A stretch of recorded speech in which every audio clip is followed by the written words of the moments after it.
आस foundation के सभी viewers को मेरे तरफ से नमस्कार।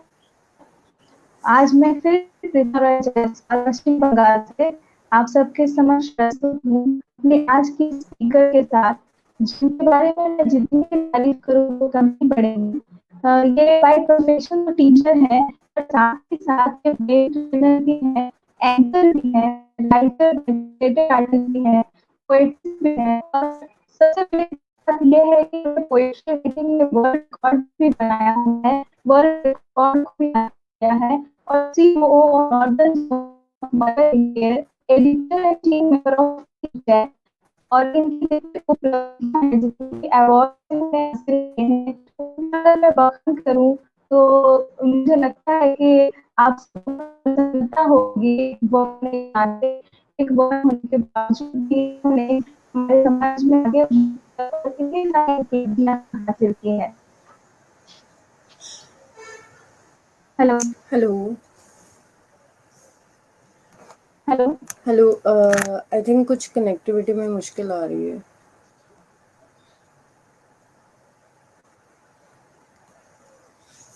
हेलो नमस्कार, मैं आतमजीत कौर आस फाउंडेशन की बहुत ही धन्यवादी हूँ, बहुत ही आभारी हूँ कि उन्होंने मुझे यूथ के सामने अपने विचार प्रस्तुत करने का ये मौका दिया।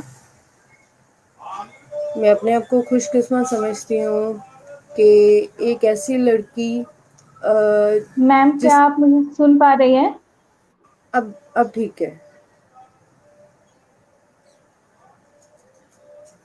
जी, हमारे जितने भी व्यूअर्स जुड़े हुए हैं, मैं उनसे अनुरोध करती हूँ कि अगर आप सबको हम दोनों की साउंड और वीडियो क्लियर हैं तो एक बार प्लीज कमेंट करके हमें बता दें।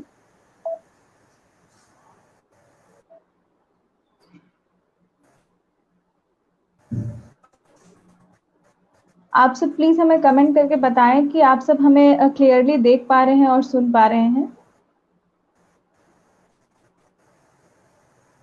जी, तो जब तक मैं स्टार्ट करती हूँ, मैं इनके कुछ अचीवमेंट्स अपने व्यूअर्स के साथ शेयर करूंगी कि इन्होंने वर्ल्ड रिकॉर्ड जो है पंजाबी पोइट्री में बनाए हैं, और 551 पोएम्स इन्होंने 48 आवर्स में लिखे थे, जो कि records London bravo international world book of records में दर्ज किया गया था। और इन्हें नॉमिनेट भी किया गया है ग्लोबल एजुकेशन एक्सीलेंस अवार्ड के लिए। ह्यूमन राइट्स एजुकेशन अवार्ड्स इन्हें मिल चुके हैं। नेशनल एक्सीलेंस अवार्ड के भी ये हकदार रह चुकी हैं। Critics world record award, forever star India awards for COVID-19 as a warrior for donating blood to thalassemia patient and spreading awareness about blood donation by making motivational videos in different for news and web channels। जी आकाश जी, धन्यवाद आपका।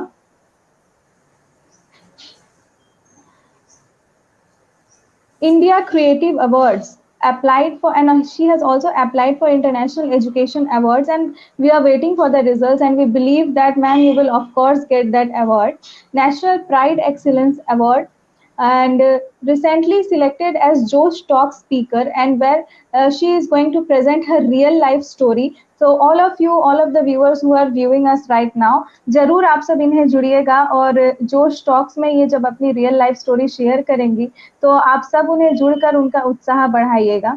और international public speaking championship इन miss talks में भी इन्होंने second position जो है हासिल की है। संजीव जी, स्वागत है आपका।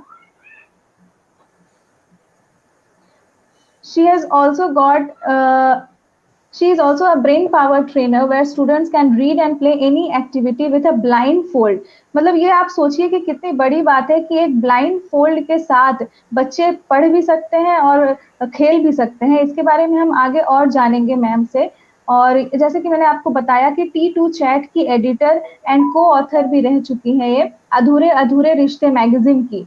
तो इनके बारे में मैं जितना भी बताऊं वो कम ही होगा। आगे हम इन्हीं से सुनते हैं, और हम लोग धन्यवाद करते हैं आस फाउंडेशन के इस पेज का, जिन्होंने हमें यहाँ पर बोलने का अवसर प्रदान किया। तो चलिए हम सभी मिलकर मैम का स्वागत करते हैं।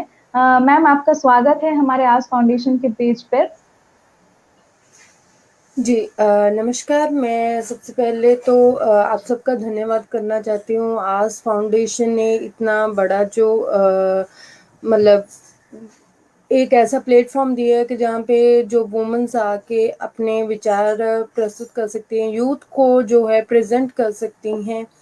तो ये बहुत ही बड़ी आपकी जो है अचीवमेंट है। मैं इसके लिए आपको बहुत बहुत बधाई दूंगी और आपका शुक्रिया भी करूंगी कि आपने मुझे पंजाब में से इस काबिल समझा कि मैं यूथ को जो है रिप्रेजेंट करूं और उनके सामने कुछ अपनी जो है एज अ एग्जाम्पल उनकी अपनी लाइफ है जो उनके सामने सेट करूं। Thank you so much Aas foundation.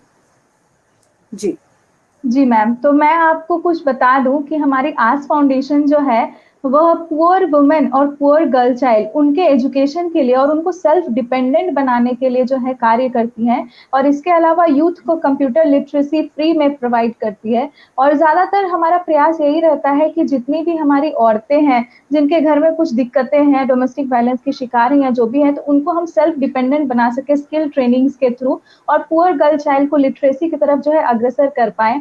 तो क्योंकि आप भी एनजीओज और सोशल वर्क और सोशल एक्टिविस्ट के साथ जुड़ी हुई हैं, तो आप भी समझ सकती हैं कि हमारे समाज में औरतों की क्या दशा है। और इन सब से उभर कर उनको आगे बढ़ाने में हमें बहुत सी मुश्किलों का सामना तो करना ही पड़ता है। और पंजाब में जैसे आज का हमारा टॉपिक भी है कि ड्रग एडिक्शन, तो पंजाब में जो है ड्रग एडिक्शन हमारे नेशन में सबसे ज्यादा है। जबकि वहां पे इतने एजुकेटेड लोग हैं, चंडीगढ़ जो है इतनी एडवांस सिटी हम उसे मानते हैं, फिर भी वहां पे ड्रग एडिक्शन सबसे ज्यादा है यूथ में। तो अभी हम अपने टॉपिक को स्टार्ट करेंगे मैम, कि अगेंस्ट ड्रग एडिक्शन हम कैसे स्टार्ट करें, क्या आप मैसेज देना चाहेंगे, कैसे आप स्टार्ट करना चाहेंगे इस टॉपिक को आज के लिए। जी ये बात तो बिल्कुल आपने सही कही कि पंजाब में यहाँ पे ड्रग एडिक्शन यूथ में बहुत ज़्यादा है।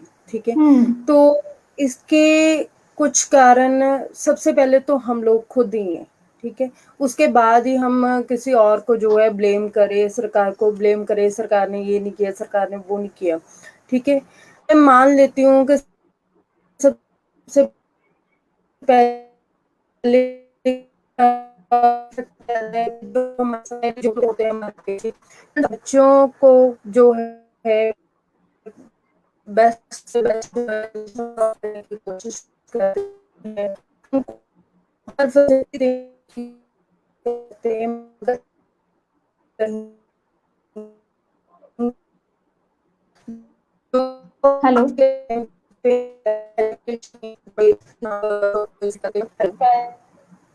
I'm audible? मैम आपकी I'm वॉइस audible? जो है बीच बीच में डिस्कनेक्ट हो जा रही है।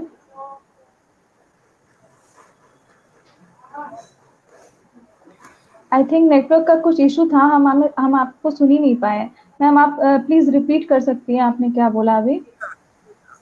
जी, मैं बात कर रही थी कि जो जी। हमारे बच्चों का सबसे पहले टीचर होते हैं वो होते हैं पेरेंट्स। ठीक है, पेरेंट्स अपने पेरेंट्स, बच्चों यस। को बेस्ट से बेस्ट लाइफ देने की कोशिश करते हैं, उनको बेस्ट एजुकेशन देने की कोशिश करते हैं। ठीक है, और उसके बाद हम जब बच्चों को स्कूल भेजते हैं, ठीक है, वहाँ पे एजुकेशन का जो हम्म।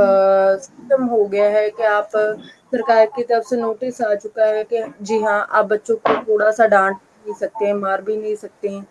तो इस हम्म। हालात में जो है बच्चे क्या हो रहे हैं कि हमारे हाथ से निकल रहे, पेरेंट्स का जो है कहना नहीं मान रहे हैं, उनका जो हम्म। सोसाइटी है, उनका जो फ्रेंड सर्कल है वो ऐसा बन चुका है कि मतलब वो नहीं कर पा रहे हैं। उसके बाद अगर हम बात करें वो जब 15-16 की टीन एज में आते हैं, ठीक है, तो पेरेंट्स को सबसे ज़्यादा टाइम तब देना होता है अपने बच्चों से, और बच्चों के साथ जो सबसे बड़ी बात होती है कि उनके साथ टाइम स्पेंड करना, ये सबसे जी। बड़ा पॉइंट है। जब हम टीन एज के साथ पेरेंट्स टाइम स्पेंड नहीं कर पाते हैं, तब जाके जो बच्चे को इस तरह सा अलग एक उसको जो भी कुछ नया मिलेगा ना, उसको जो भी अट्रैक्ट करेगा वो अपनाने की ही कोशिश करेगा।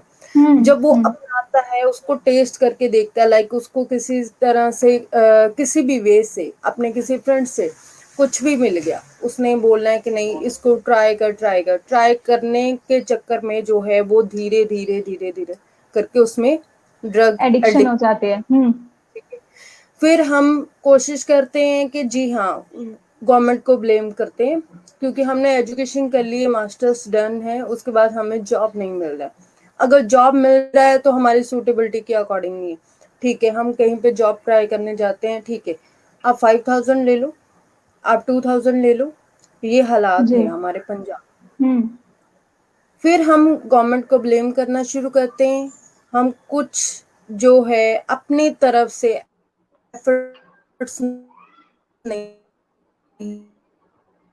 सेल्फ करती खुद को मान लेते हैं कि हाँ हमने एजुकेशन इतनी कर ली है,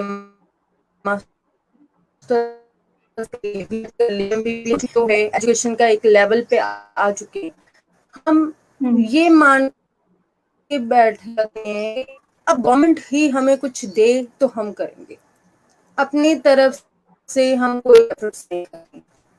जितनी देर तक हम अपनी तरफ से कोई एफर्ट्स नहीं करते हैं तो कैसे किसी को बोल सकते हैं ना। ठीक है, बाहर जाते हैं, जब जॉब ट्राई करने जाते हैं, 5,000 ले लो, 10,000 ले लो, जो हमारी एजुकेशन के अकॉर्डिंग हमें नहीं सूटेबिलिटी है, तो हम्म। एक्सप्लॉइट ना होने की बजाय, अगर हम एक्सप्लॉइट नहीं होना चाहते हैं इतनी इतनी सैलरी में, तो हमें खुद को कोशिश तो करनी चाहिए। क्या खुद की कोशिश हमें कोई रंग नहीं लाके दिखाएगी?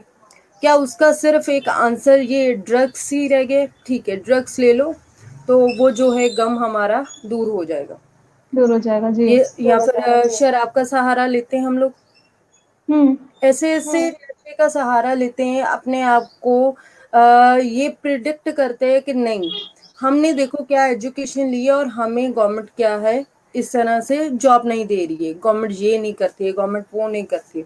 अगर हम छोटे छोटे एफर्ट्स खुद लगाएं तो मुझे लगता है कि हम सेल्फ डिपेंडेंट होके कई ऐसे और यूथ को जो है हम जॉब दिलवा सकते हैं, उनको एक ऐसा मुकाम दे सकते हैं जिसके लिए वो शायद हकदार हैं। तो जी मैम, तो पंजाब जैसे में कि भी आपने बताया दो कारण। अ, मैम आप अपना माइक थोड़ा सा म्यूट करेंगी, वॉइस इको हो रही है मेरी। हेलो। जी। तो जैसे कि आपने अभी हमें बताया कि दो मेन कारण है एडिक्शन के तरफ अग्रसर होने के यूथ के। एक तो ये है कि पेरेंट्स जो है घर पे सही से उन पर ध्यान नहीं दे पाते हैं, तो ये तो एक बहुत मेजर प्रॉब्लम है। और एक है अनएम्प्लॉयमेंट, जो कि हमें फेस करनी पड़ती है डिग्री प्राप्त करने के बाद। तो जो भी अभी ये दिक्कत है, ये पेरेंट्स जो टाइम नहीं दे पा रहे हैं, इसका मेन कारण क्या हो सकता है? ये आपको क्या लगता है कि पेरेंट्स क्यों नहीं अपने एडोलेसेंट चिल्ड्रन को ज़्यादा से ज़्यादा टाइम दे पा रहे हैं या उनको काउंसिल कर पा रहे हैं प्रॉपर वे में? इसका क्या कारण हो सकता है मैम? जी हाँ, बहुत ही अच्छा क्वेश्चन पूछा आपने कि पेरेंट्स अपने बच्चों को टाइम क्यों नहीं दे पा रहे। जी, सबसे बड़ी बात कि यहाँ पे जो हालात है पंजाब की, अगर मैं बात करूँ तो मैं ऑलरेडी बता चुकी हूँ कि यहाँ पे जो है हमें हमारा जो भी हम काम के लिए जाते हैं उसके लिए हमें पूरा मेहनताना नहीं मिलता। तो जो हमारा एक लाइफस्टाइल सेट हुआ होता है या फिर हमने जो अपने बच्चों के लिए सपने देखे होते हैं, उसके अकॉर्डिंग जो है हमें, जो हम लेबर करते हैं उसका जो हमें रिटर्न नहीं आ पाता है। हम क्या चाहते हैं कि हम हमारे पास इतना हो कि हम एक अच्छा लाइफस्टाइल जी सकें, तो क्या करने की कोशिश करते हैं, एक से ज़्यादा जॉब करने की कोशिश करते हैं। ठीक है, फिर कुछ अंडरस्टैंडिंग की प्रॉब्लम है। ठीक है, कुछ पेरेंट्स को तो नॉलेज ही नहीं है कि ये वाला जो बच्चों का अडोलसेंस स्टेज होता है, टीन एज होता है, इसमें सबसे ज़्यादा बच्चों को टाइम देने की ज़रूरत है। कुछ पेरेंट्स को इसके बारे में पता ही नहीं, उनको लगता है कि ठीक है अब ये बच्चे इतने बड़े हो गए, हमने इनको पाला पोसा पढ़ाया लिखाया, हमारी यहाँ पे ख़त्म होगी, अब ये जो है बालग होने को है तो ये खुद अपना दिमाग लगाए, इनको इंडिपेंडेंट छोड़ दो, इनको फ्रीडम दे दो, देखते हैं ये क्या करते हैं। तो हम इस पॉइंट पे रह जाते हैं, बच्चों से बात शेयर करना भूल जाते हैं, या फिर हमारे पास टाइम की कमी इतनी हो जाती है कि हम बच्चों पे ठीक तरह से ध्यान ही नहीं दे पाते। कभी कभार तो ऐसा होता है कि बच्चे खुद बात करना चाहते हैं पेरेंट्स से, जब पेरेंट्स घर आते हैं तो इतना थके होते हैं कि वो नहीं कर पाते हैं। तो ये जो कम्युनिकेशन का गैप है, ये सबसे बड़ा मतलब जो पॉइंट है, तो इसकी वजह से एक और प्रॉब्लम भी आ रही है। वो ये प्रॉब्लम आ रही है कि बच्चे अपने आप में अकेला फील करना शुरू कर देते हैं जब वो अपनी बात किसी से शेयर नहीं कर पाते हैं। तो अकेले रहते रहते वो ड्रग एडिक्ट भी हो जाते हैं। सेकेंडली उनका जो मेंटली बैलेंस होता है वो भी बहुत बिगड़ जाता है। तो जब तक ये बात पेरेंट्स को पता चलती तब तक बहुत देर हो चुकी होती है।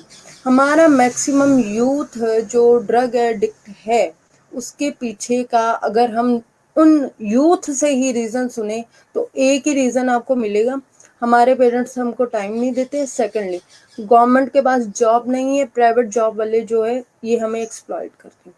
तो हम बस उसके बाद का जो टाइम, ये तो दो प्रॉब्लम्स हुई। अब हमारा प्रॉब्लम कहाँ है, जो यूथ का प्रॉब्लम मैं वो बताने जा रही हूँ। उसके बाद हम उस बात को पकड़ के उस बात का हर वक्त ब्लेम करना शुरू कर देते हैं।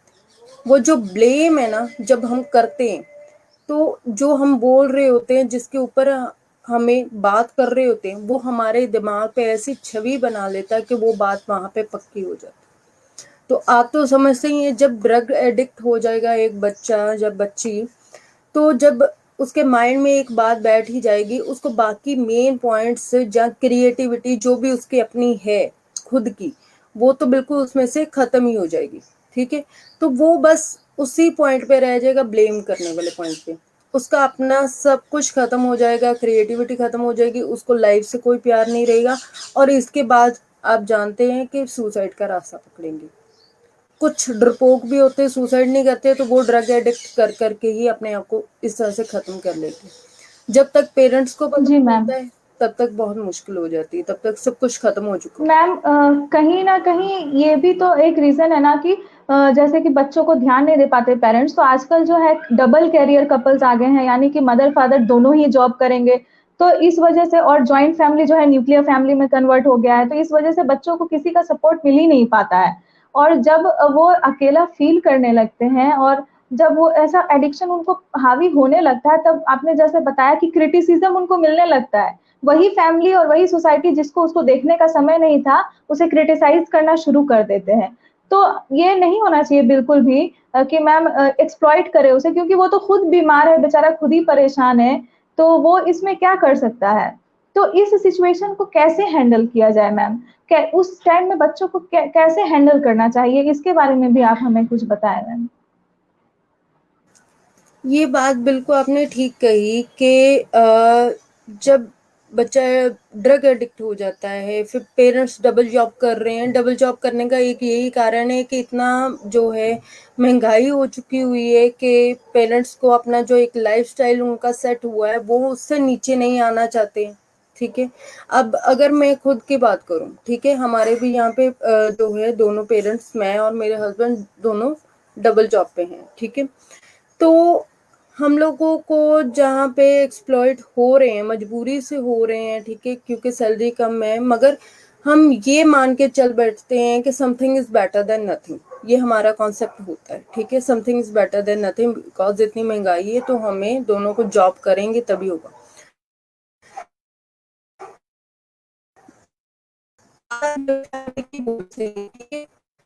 मगर पंजाब में ऐसी अवेयरनेस नहीं है कि जब ड्रग होता है तो पहले तो हमने नहीं ध्यान दिया, वो हमें कॉन्सेप्ट आता ही नहीं है, उस बात पे तो नहीं जाते कि सेकंड ड्रग एडिक्ट हो जाता है तो उसके सपोर्ट में हम खड़े नहीं होते। हमको लगता है कि हमारी ही परवरिश में कोई प्रॉब्लम रही है, तो हमने नहीं संभाला। तो उस टाइम पे सबसे ज्यादा जरूरी है सबसे पहले पेरेंट्स की अवेयरनेस की।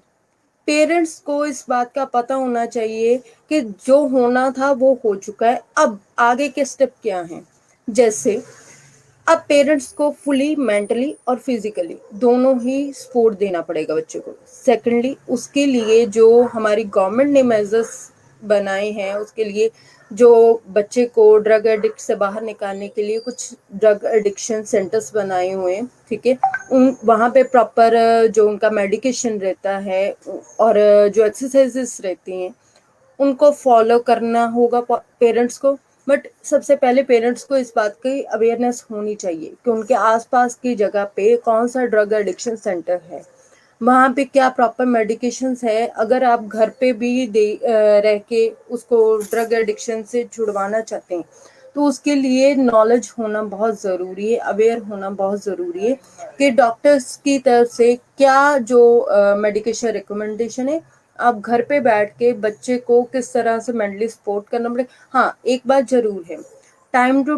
टाइम उसका जो खाने पीने का ख्याल रखना है, और एक पेरेंट्स को मुझे लगता है कि उस टाइम पे फिर जॉब छोड़ना ही पड़ेगा, सेक्रीफाइस करना पड़ेगा। अगर ये बच्चे ही हैं हमारी जो लाइफ है, इनके लिए तो हम कमा रहे खा रहे, तो अगर यही नहीं तो हमारे कमाने का क्या फायदा ना। तो पेरेंट्स को जो है इस बात को सोचना पड़ेगा, समझना पड़ेगा। और जी हाँ, एक जो यहाँ पे all India child helpline number दे रहे हैं, दैट इज़ 1098। मगर सर ये ना ड्रग एडिक्शन का नहीं है। ये चाइल्ड हेल्पलाइन नंबर यहाँ पे जो जिस काम के लिए इस्तेमाल होता है, वो लेडीज़ की सेफ्टी, जब वो लेडीज़ रोड पे जा रही हैं, या फिर लड़कियों की सेफ्टी के लिए, जहाँ पे बच्चों लड़कियों को जो है एक्सप्लॉइट किया जा रहा है, सेक्सुअली हरास किया जा रहा है, ये नंबर उसके लिए, ये ड्रग एडिक्शन के लिए नहीं है। फिर मैं एक बात और बोलूँगी, अगर आपको कोई अवेयरनेस नहीं है, कुछ मुश्किल आ रही है, आपका बच्चा जो है ड्रग एडिक्ट है, तो सिंपल सा मैं आपको एक जो रास्ता बताती हूँ। आपको कुछ भी नॉलेज नहीं है, जैसे पुलिस के लिए हमारे पास 100 नंबर होता है, फायर एम्बुलेंस फायर के लिए जो होता है वो 101 होता है। इसी तरह से अगर आपको कुछ भी नॉलेज नहीं, आपको नहीं पता कि आसपास का कौन सा ड्रग एडिक्शन सेंटर है, क्या आपको करना है, आप सीधा 104 पे कॉल करिए, एम्बुलेंस आपके घर आएगी, सेफली आपके बच्चे को आपके साथ ही उसको लेके जाएगी ड्रग एडिक्शन सेंटर में, तो जहाँ पे उसका एक प्रॉपर मेडिकेशन स्टार्ट हो जाएगा। जी जी मैम, तो आप एक बात बताएं हमें कि जैसे कि जब बच्चे फेलियर फेस करते हैं, तभी भी कई बार वो एडिक्शन का रास्ता चुनते हैं। तो उस फेलियर को वो कैसे हैंडल करें और कैसे उसको, उस नेगेटिविटी को पॉजिटिविटी में कन्वर्ट करें, ताकि वो जो है एडिक्शन का रास्ता ना अपनाए। एडिक्शन के अलावा ऐसी कौन सी चीजें हैं जो वो यूज करके अपने ब्रेन को पीसफुल कर सकते हैं? क्योंकि आप एक ब्रेन ट्रेनर भी हैं मैम, तो मुझे लगता है कि ये आपसे पूछना बहुत आवश्यक है कि उस समय पे वो अपने ब्रेन को कैसे खुद से काउंसिल करे, या उनके पेरेंट्स उनको कैसे काउंसिल करे, ताकि वो जो है उस रास्ते को ना चुनकर किसी और एक्टिविटी में जो उन्हें पसंद है उसमें इन्वॉल्व हो पाए। देखिए, ये है एक लाइफ, ठीक है। तो लाइफ होती है एक अननोन हम्म। एग्जाम, हमें नहीं पता है हम्म। कि इसका सिलेबस क्या है, इसका बुक कौन सा है, हम्म। हमें क्या पढ़ना हम्म। है, क्या छोड़ना है, एग्जाम में क्या आएगा, यहाँ तक नहीं पता कि एग्जाम कब है और कैसे रूप में आएगा आपके सामने, ठीक है। तो मुझे लगता जी। है कि जो हम ये देते हैं दूसरे एग्जाम, 6, 7, +2, 10th के एग्जाम देते हैं, ग्रेजुएशन के देते हैं, मास्टर्स के देते हैं, सबका हमें सिलेबस पता होता है, एग्जाम पता होता है, एग्जाम स्टाइल पता होता है, ईच एंड एवरीथिंग हमें पता होती है। तो ये जो अननोन एग्जाम लाइफ की मैंने बात करी है, इसके बारे में पता कितने फील आते हैं। क्या हम बचपन में जब साइकिल चलाते थे, उसके बाद साइकिल चलाना छोड़ देते थे? मम्मा से रोटी पकड़ते पकड़ते हाथ जल जाता था, तो क्या रोटी खाना छोड़ देते थे? नहीं। तो बच्चों को, अगर बच्चे मेरी बात सुन रहे हैं, यूथ मेरी बात सुन रहा है, तो एक ही मैसेज देना चाहूंगी कि प्लीज अपने उन पलों को याद करिए कि जब आप लाइफ में फेलियर हुए थे। ये तो एक छोटा सा एग्जाम है, ये तो फिर आ जाएगा, ठीक है। तो ये एक छोटा सा ऐसा फेलियर है जो आपको एक कदम पीछे लेने के लिए, जैसे शेर एक 2 कदम पीछे लेता है लंबी छलांग लगाने के लिए, तो आपको भी ये एक ऐसा चांस मिला है कि आप लंबी रेस का जो है दौड़ लगाने वाले हैं, तो आपको अब और प्रिपेयर होना पड़ेगा। ये जो एक छोटा सा फेलियर, अपने उन बीते पलों को याद करिए, अपने पेरेंट्स के साथ जो आपने अच्छा टाइम स्पेंड किया, फ्रेंड्स के साथ जो अच्छा टाइम स्पेंड किया, एक बार उनके बारे में सोच के देखिए, और फिर से एक बार कोशिश करिए। अगर मैं बात करूं सचिन तेंदुलकर की, तो वो भी 10th फेल हैं। अगर वो ये चीज को लेके सोच के ड्रग एडिक्ट हो जाते, तो क्या आज वो बेहतरीन खिलाड़ी के तौर पे हमारे सामने होते? कभी नहीं, ठीक है। तो अगर मैं आइंस्टाइन की बात करूं जो बल्ब बना रहे थे, तो 100 टाइम वो फेल हुए, उसके बाद जाके उन्होंने सक्सेस दी। ठीक है, आप छोटी से छोटी कोई क्रिएटिविटी करते हो, अगर वो फेल हो जाती है तो क्या आप उसके बाद उसको करना छोड़ देते हो? नहीं। तो प्लीज, ड्रग एडिक्ट होना this is not a particular solution. अगर मैं बात करूँ ना पक्के कच्चे सोल्यूशन की, तो ये पक्का सोल्यूशन नहीं है। ठीक है, ये थोड़ा टाइम इसका असर रहेगा, आपके माइंड को ऊपर हावी हो जाएगा, थोड़ी देर के लिए आपको बातें बुला देगा, उसके बाद फिर आपको उसका सहारा लेना पड़ेगा। तो ऐसे सहारे का क्या फायदा विच इज नॉट परमानेंट। ठीक है ना? तो खुद की क्रिएटिविटी को मत खत्म कीजिए ड्रग एडिक्शन के हाथ में देके। खुद मैम की अभी जो ऐसे रिजल्ट्स हमारे बच्चों के क्रिएटिविटी। आते हैं, तो कई बार ऐसा होता है ना कि बच्चे अगर खुद को मोटिवेट कर भी रहे हैं तो पेरेंट्स उनको इतना डिमोटिवेट करते हैं रिजल्ट आने के बाद कि देखो, कंपैरिजन करते हैं उनके दूसरे बच्चों के साथ कि देखो उसको इतना आया, देखो उसको इतना, देखो उसका बच्चा इतना कमा रहा है, देखो उसका बच्चा विदेश पहुंच गया, आप अभी तक यहीं पढ़े हो, हमारे पैसे से खा रहे हो। तो ये पेरेंट्स का जो ये बर्ताव होता है बच्चों के साथ, इसका भी कहीं ना कहीं बहुत ज्यादा असर पड़ता है बच्चों के जो मेंटल हेल्थ है उस पर, और इसकी वजह से भी वो अभी जैसे हम देखते हैं कि रिजल्ट निकलने के बाद बच्चे सुसाइड कर रहे हैं। तो या तो कोई बच्चा सुसाइड कर लेगा, या तो कोई बच्चा जाके दोस्तों के बीच अपना कुछ ऐसा करेगा जिससे उसको मेंटल सेटिस्फैक्शन मिले। तो कहीं ना कहीं पेरेंट्स भी इसके लिए बहुत ज्यादा रिस्पॉन्सिबल है कि वो अपने बच्चों को दूसरे बच्चों के साथ कंपेयर करते हैं। और हमारा जो एजुकेशन सिस्टम है, जो मीडिया है, वो भी मतलब टॉपर्स को इतना हाईलाइट करके दिखाते हैं, इतना हर जगह उनका नाम। तो क्या 60% वाले बच्चे पास नहीं हुए हैं? क्या 60% वाले बच्चे, 50% वाले बच्चे आगे चलकर जिंदगी में कुछ नहीं कर पाएंगे? तो ये एहसास कहीं ना कहीं हम सब ही उन्हें दिला रहे हैं। तो इस पर आप क्या कहेंगी मैम? आप एक बात का यकीन मान लो, जैसे हम अपना इंटरव्यू जाएंगे ना, तो बाहर एक टेबल लगा हुआ होगा। ठीक है, हम्म। ना उसी टेबल पे बैठा होगा, 60% वाला भी उसी टेबल पे बैठा होगा, और 40% वाला भी सेम टेबल पे बैठा होगा। ठीक है, हम्म। तो जब आएंगे ना, अगर मैं आजकल के क्वालिटी जो देते हैं कंपनीज की बात करूं, वो आपकी क्वांटिटी नहीं देखते हैं कि आप कितना पढ़ के आए हैं, आपको कौन कौन से पेज का रट्टा लगा हुआ है, वो आपकी क्वालिटी देखते हैं। हम्म। तो मैं एक लाइव एग्जांपल मैं देना जा रही हूँ जो मैंने अपनी आंखों से देखा। जिस कॉलेज में मैं पढ़ती थी, मास्टर्स डिग्री कर रही थी, वहां पे क्या हुआ कि डाटाविन की कंपनी आई है, और सभी जो फाइनल ईयर के स्टूडेंट्स हैं वो इंटरव्यू के लिए बैठे हुए हैं।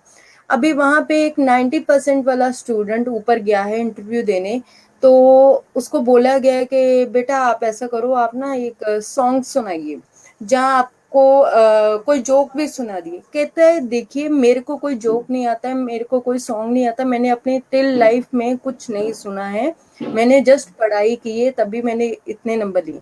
आप मेरे से मेरे सब्जेक्ट का, किसी भी सब्जेक्ट का कोई भी क्वेश्चन कोई भी पेज नंबर से पूछ लीजिए, मैं विद पेज नंबर वो बताऊंगा कि कौन से पेज पे था। उसको रिजेक्ट कर दिया डाटाविन कंपनी ने। ठीक है, उसके बाद एक स्टूडेंट आ गया है, पास से 43% मार्क्स थे, और उसके पास जो सर्टिफिकेशन थी, वो पढ़ाई में नंबर कम थे, 43% थे ओनली, और उसके पास सिर्फ खेल के या फिर जो एक्स्ट्रा को करिकुलर एक्टिविटीज थी, वो रिजल्ट्स उसके पास। उसको बोला गया आप प्लीज जोक सुनाइए, गाना सुनाइए, उसने फट से सुना दिया। एक्चुअली वो गाना सुनने नहीं आए थे, वो आपकी क्रिएटिविटी देखने आए थे, आपकी एक्टिवनेस देखने आए थे। बेसिकली आप कस्टमर को कितनी जल्दी और कितना इम्प्रेसिवली हैंडल कर सकते हैं, वो ये देखने आए थे। तो वो सिलेक्ट हो गया और 90% वाला सिलेक्ट नहीं हुआ। ये हमारे कॉलेज की बात है, ये मेरे आंखों देखी सामने की बात है। तो जो पेरेंट्स हैं मैं उनको अनुरोध करती हूँ कि प्लीज सबसे पहले तो कंपैरिजन करना छोड़िए और अपने बच्चे की अंदर की क्रिएटिविटी को जानिए। हो सकता है कि वो ऐसे कोई क्रिएटिविटी रखता हो जो किसी और में ना हो। लाइक अगर मैं सिर्फ अपनी बात करूं, तो मेरे भी स्टडी में कुछ खास मार्क्स नहीं है। ठीक है, बट मेरे पास आज वो चीज है जो मुझे लगता है कि जो इंटेलिजेंट लोग भी ना कर पाए। लाइक मैं पोइट्री लिखती हूँ, मैंने कभी सोचा भी नहीं था कि मैं इस तरह से वर्ल्ड रिकॉर्ड बनाऊंगी, ठीक है। एक ब्रेन पावर ट्रेनर बनूंगी जिसमें मैं ब्रेन के ऐसे सेल्स को एक्टिवेट कर देती हूँ कि बच्चा आंखों पे पट्टी बांध के आपको कुछ भी लिख के दिखा सकता है, पढ़ के दिखा सकता है, खेल सकता है, ड्राइंग कर सकता है। तो मैंने कभी जिंदगी में ऐसा सोचा नहीं था। तो ये मैंने पहले बोला, लाइफ इज अननोन एग्जाम, आपको ऐसे बहुत सारे चांसेस देगी जो आपकी क्रिएटिविटी को सामने लाएगी। आप अपने अंदर को जानिए। अगर आप हैं, आपका माइंड सही है, जो ड्रग एडिक्ट नहीं हुआ है, तो फिर आप जिंदगी की या मतलब लाइफ की कुछ भी अचीवमेंट पा सकते हैं, कुछ भी कर सकते हैं। मैम इसके आगे मैं कहना चाहूंगी कि जैसे भी ये एक रूल बनाया हुआ है हमारे गवर्नमेंट ने कि अगर आप रूल तो नहीं कह सकते, पर ऐसा एक सिस्टम है कि अगर किसी जगह पे किसी लोकेलिटी में ऐसा कोई वाइन शॉप या ऐसा कोई शॉप है जो सेल कर रहा है और वहां पे उस एरिया की औरतों को या बच्चों को उसके वजह से परेशानी आ रही है, तो वो लोग अगर अपने राज्य सरकार को कंप्लेन करते हैं, एप्लीकेशन लिखते हैं, तो राज्य सरकार जो है उनको वहां से वो दुकान बंद करने में भी सहायता करती हैं। तो इस पर आप क्या कहेंगी मैम कि क्या ऐसे हम कैसे इसको अप्रोच करेंगे, कैसे क्या कर सकते हैं, इस पर थोड़ी सी जानकारी अगर आप हमारे दर्शकों को देंगी। जी मैं बात करूंगी यहाँ पे यूनिटी की।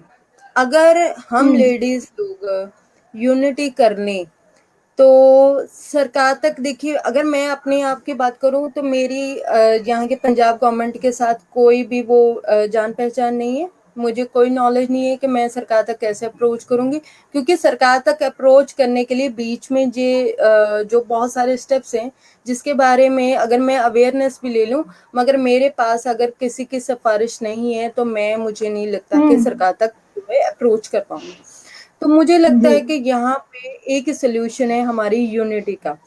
अगर उस इलाके की सारी लेडीज और बच्चे लोग, यूथ, ठीक है, सभी लोग यूनिटी कर ले और वहां पे हड़ताल करके मीडिया का यहाँ पे सही इस्तेमाल करें, तो मुझे लगता है सरकार को खुद मजबूर होना पड़ेगा उस लिकर शॉप के खिलाफ एक्शन लेने के लिए।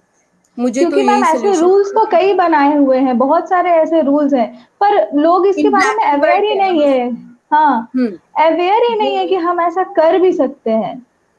ये कुछ कमेंट आया है हमारे दर्शक की तरफ से, सीओटीपीए के कानून को लागू किए जाने की प्रोसेस को आसान बनाने की जरूरत है। मगर देखिए, जिन्होंने रूल बनाया है आसान और मुश्किल उन्होंने ही बनाया हुआ है। हम लोगों के पास अवेयरनेस ही नहीं है क्या? हाँ, हम में से कितने लोग हैं या हम लोगों के पास कितना टाइम है कि जो सरकार रूल बनाती है उसको पढ़े, उसकी प्रॉपर नॉलेज ले? है हमारे लोगों के पास टाइम? नहीं। हम लोगों का दिमाग एक वही बात पे फंसा हुआ है कि कैसे हमने अपने लाइफस्टाइल को मेंटेन रखना है, कहाँ कहाँ से पैसे आएंगे, कैसे आएंगे, क्या काम करें, इतने से लेकर इतने तक वो काम करने जाना है, इतने से इतने टाइम में लेकर हमें नाइट शिफ्ट करनी है, ये करना है, वो करना है। क्या हमारे पास गवर्नमेंट के बनाए हुए रूल्स को पढ़ने के लिए टाइम है? क्या हम अवेयरनेस हो लेना भी चाहते हैं? पहले तो बात ये है ना, विलिंगली, ठीक है ना। फिर मीडिया, जैसे आपने पहले भी बताया कि मीडिया इस चीज ऐसी काफी सारी खबरों को लगाने के लिए बहुत ज्यादा जो है करता है। मैं एग्री हूँ, मीडिया से मैं सेटिस्फाई नहीं हूँ, ठीक है। मगर ये भी हम लोगों के ऊपर डिपेंड है कि हमने मीडिया का कैसे इस्तेमाल करना है ना। अगर हम यूनिटी बना के एक ऐसे मुद्दे को भड़काते हैं जिस और मीडिया का सही इस्तेमाल करके अपनी बात सरकार तक पहुंचा सकते हैं। अगर हम गांव की बात करें, देखिए मैं शहर की लड़की हूँ, ठीक है, और कई हम्म। ऐसे गांव जहाँ पे ये प्रॉब्लम है, वहां पे कई लोग अनपढ़ हैं, मगर उनकी अनपढ़ता उनके जो समझ के बीच में नहीं आती। वो इतने ज्यादा इंटेलिजेंट है कि हमसे ज्यादा जो है वो मीडिया का प्रॉपर इस्तेमाल भी करते हैं। मैंने देखा काफी सारे गाँव में कुछ प्रॉब्लम होती है ना, एकदम से झट से सारा गाँव इकट्ठा हो जाता है। मगर हम शहर वाले लोग ऐसा नहीं कर पाते, हमारे पास टाइम नहीं है। हमको पता है क्या लगता है, यार ये उसका प्रॉब्लम है, वो सॉल्व करे, हमें क्या जरूरत है किसी के फंदे में टांग अड़ाने का। तो जागरूक करने और जागरूक होने दोनों की ज़रूरत है, नो डाउट। दीपक देव जी, आपने बिल्कुल सही कहा, मगर हमारे यहाँ पे ज़रूरी है। अगर यहाँ से पर ये टाइम निकालेंगे जागरूक ना, होने का जो कार्य है ये कौन करेगा? और जागरूक करने वाला जो कार्य है ये भी कौन करेगा? सबसे पहले हम यहाँ से होना पड़ेगा, यहाँ से टाइम निकालना जी। पड़ेगा, क्योंकि बात कर रही हूँ 24 आवर्स की। छोटा बच्चा जो जन्मा उसके पास भी 24 ही है, हमारे पास भी 24 ही है, जो बुजुर्ग है उसके पास भी 24 ही है। तो यहाँ से टाइम निकालना पड़ेगा, यहाँ से अवेयरनेस होने के लिए अंदर से इच्छा को जगाना पड़ेगा। अगर कोई प्रॉब्लम सॉर्ट आउट करना चाहते हैं, अगर नहीं करना चाहते, जो चल रहा है वो तो चल ही रहा है। हम्म। तो मैम इसके आगे मैं एक और जानकारी दर्शकों के तहत पहुंचाना चाहूंगी आपके थ्रू, कि जो ऐसे पेशेंट्स है, जो ऐसे बच्चे हैं जो एक बार एडिक्शन की ओर बढ़ जाते हैं, तो उनकी फिजिकली जो हानि होती है वो तो होती ही है, मेंटली भी होती है तो होती है, लेकिन इसके अलावा अगर हम उससे छुटकारा उससे दिला भी दे, डी एडिक्शन सेंटर्स के हेल्प से या जिस साइकेट्रिस्ट काउंसलर्स जिसके भी हेल्प से अगर हम दिला भी दे, तो उसके बाद इस केस में जो है रिलैप्स की चांसेस बहुत ज्यादा होती है, कि दोबारा अगर कभी भी उसे मतलब इस तरह की चीजों से कांटेक्ट हुआ या ऐसा कोई मौका मिला तो रिलैप्स की चांसेस बहुत ज्यादा रहती है। तो उस सिचुएशन में पेरेंट्स जो है कंटिन्यू उसको कैसे हैंडल करे, इसका सोल्यूशन क्या निकाले वो लोग? जी हाँ, अगर मैंने पहले बोला कि यहाँ से अवेयर होने की बहुत ज़रूरत है।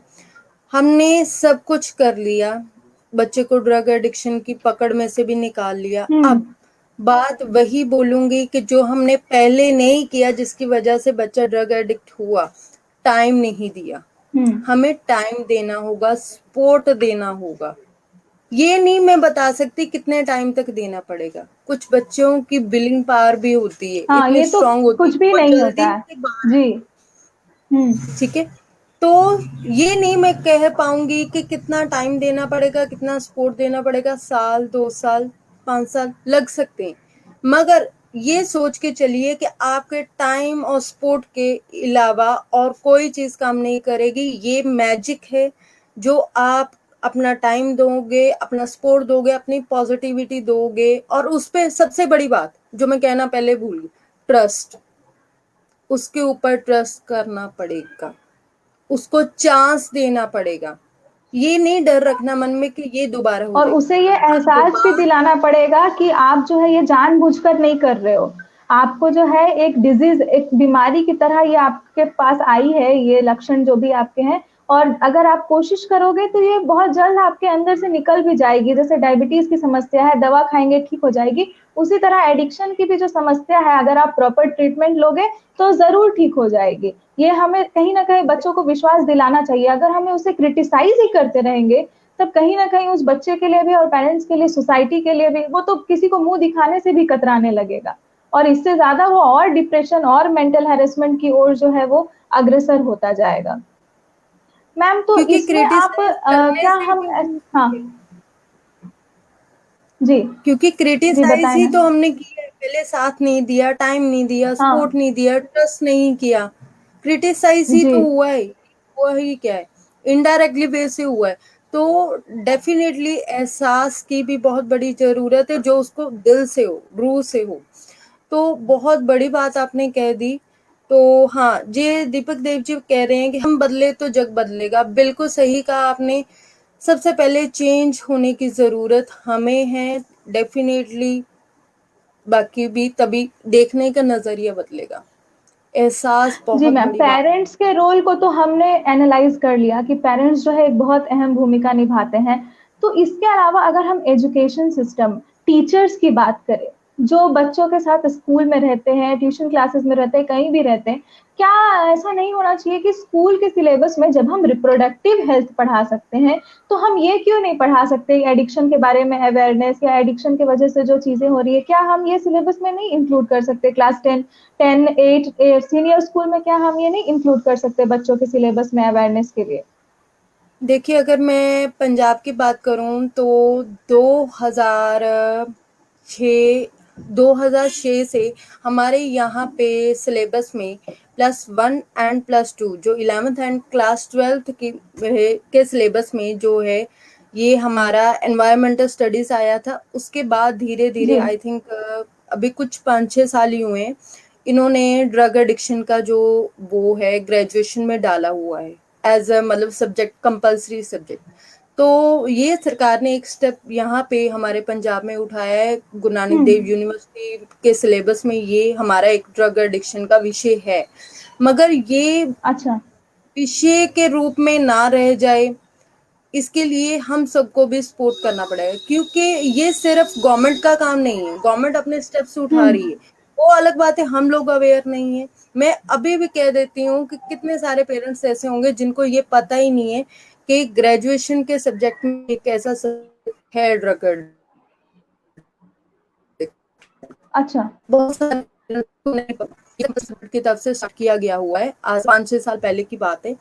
तो 2006 में एनवायरमेंटल स्टडीज आया था, एनवायरमेंट को लेके बहुत ज्यादा जो है हम्म। बच्चों में अवेयरनेस हाँ। डाली गई। क्योंकि मैं ये भी बात करना चाहती हूँ कि सिर्फ ड्रग एडिक्शन का चैप्टर ही क्यों, ठीक है, ड्रग एडिक्शन का ही जो है नो डाउट ये भी चाहिए, इससे हम्म। दूर रहने के भी सोल्यूशन देने चाहिए गवर्नमेंट को, जो दे हाँ। रही है जी। वो अपनी तरफ से कोशिश करे। हम्म। जैसे उसने एनवायरमेंटल का पार्ट डाल दिया कि बच्चे उधर हम्म। ना जाएं, तो एनवायरमेंट में जो है वो अपना जो शेयर डालें, अपना क्रिएटिव डालें, तो ड्रग एडिक्शन से दूर रहा जा सकता है। ठीक है, ऐसे बहुत सारी गवर्नमेंट स्टेप्स उठा रही है ताकि जो बच्चा है ना वो ड्रग एडिक्ट ना हो और अपनी क्रिएटिविटी को कुछ ऐसे काम में लगाए जो नेचर को भी सपोर्ट करे। मैं हर बार ये बात कहती हूँ कि नेचर से हम लोग बहुत कुछ लेते हैं, लाइक फ्रूट्स लेते हैं, वेजिटेबल्स लेते हैं, सांस लेते हैं, ठीक है। तो कभी ना कभी तो हमारा भी टाइम, हमारा भी फर्ज बनता है कि हम नेचर को कुछ दें। तो हाँ। ये जो ड्रग एडिक्शन का प्रॉब्लम ना, दिस इज अ टेम्परेरी हो सकता है, टेम्परेरी हो सकता है, बनाने के लिए हमें कोशिश करनी। तो ऐसे बहुत सारे सब्जेक्ट्स हैं जिसमें आप क्रिएटिविटी दिखा सकते हैं और इन चीजों से दूर रह सकते हैं। ये अश्विन सर कह रहे हैं कि इंडिया में सबसे ज्यादा ड्रग्स पंजाब में हैं।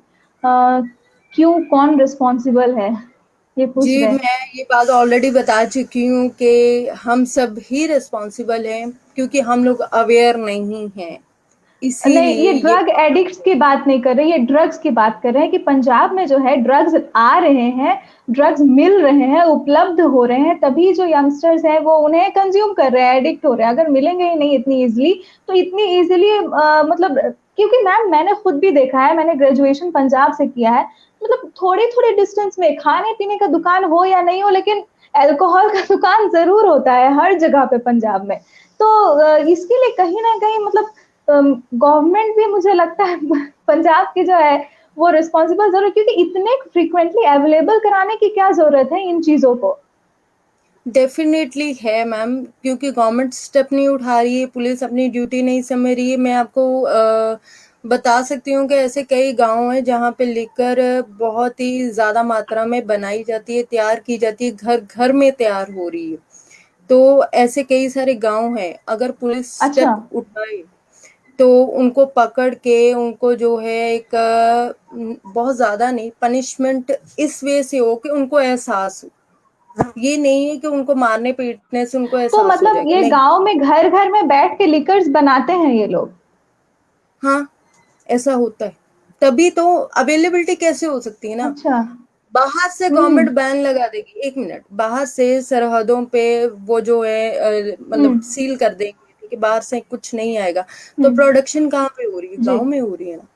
ठीक है, अगर मैं हाँ। अफीम की बात करूं तो इसका एक वो होता है, प्लांट होता है, लाइक जितना मुझे नॉलेज है अच्छा। अफीम हाँ। जब की, हाँ। लाइक इसके ना ओपीएम, हाँ। कुछ प्लांट्स।